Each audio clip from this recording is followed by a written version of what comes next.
ஆடிப்பூரம், தைப்பூசம், மாசி மகம், இப்படி சில நட்சத்திரங்கள் தான் மாதங்களோட சேர்த்து பேசப்பட்டிருக்கு. அந்த வரிசையில் அடுத்து பேச போகிறது பங்குனி உத்திரம். பங்குனி உத்திரம் பங்குனி உத்திரம்னு கொஞ்ச நாளாகவே கேள்விப்பட்டுட்டு இருக்கோம். அப்படி என்னதான் ஸ்பெஷல் பங்குனி உத்திரத்தில்? பங்குனி உத்திரம் அப்படிங்கிற பேரே ரொம்ப ஸ்பெஷல் தாங்க. மாதத்தில் 12வது மாசமும் நட்சத்திரத்தில் 12வது நட்சத்திரமும் ஒன்று சேர்கிற நாள் தான் பங்குனி உத்திரம்.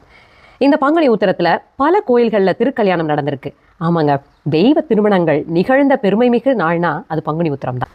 தெய்வானையை முருகன் கைப்பிடித்தது இந்த நாளில் தான். அதனால் திருப்பரங்குன்றத்தில் எல்லா முருகஸ்தலங்கள்லையும் இன்றைக்கி முருகனுக்கும் தெய்வானைக்கும் திருக்கல்யாணம் நடந்திருக்கும். அதே மாதிரி மகாலட்சுமி எப்போவுமே மகாவிஷ்ணுவோட மார்பில் குடிக்கொண்டிருப்பார் இல்லையா? அப்படி குடிக்கொள்வதற்கு ஒரு வரம் வாங்கி வந்திருக்கிறார். அந்த வரம் கிடைத்த நாள் தான் இந்த பங்குனி உத்திரம். நல்லா பேசினாலோ ரொம்ப நல்லா பாடினாலோ சரஸ்வதி நாக்கில் தாண்டவம் ஆடுறா அப்படின்னு சொல்லுவோம் இல்லையா? அப்படி சரஸ்வதி ஒவ்வொருத்தர் நாக்கிலையும் போய் இருக்கிறதுக்கான ஒரு வரம் வாங்கி வந்த நாள் தான் இந்த பங்குனி உத்திரம். கணவன் மனைவினாலே சண்டை சச்சரவு இல்லாமல் இருக்குமா? இந்திரனுக்கும் இந்திராணிக்கும் பெரும் சண்டை வந்து பிரிஞ்சிருந்தாங்களாம். அப்பேற்பட்ட இந்திரனேக்கு சண்டை வருதுன்னா பார்த்துக்கோங்களேன். அப்படிப்பட்ட இந்திரன் தன் மனைவி இந்திராணியோடு சேர்ந்த நாள் இந்த பங்குனி உத்திர நாள்.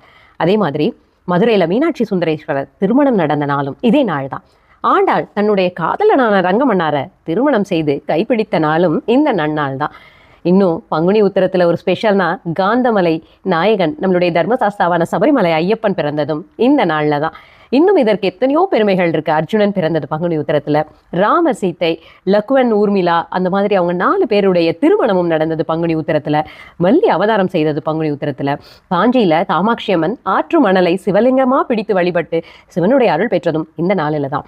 இப்படி எல்லா பெருமைகளும் பெற்ற இந்த பங்குனி உத்திரம்ங்கிறது சாதாரண நாள் இல்லை. இது இயற்கை, ஜோதிடம், தெய்வீகம் மூன்றும் சேரும் அதிசய நாள்.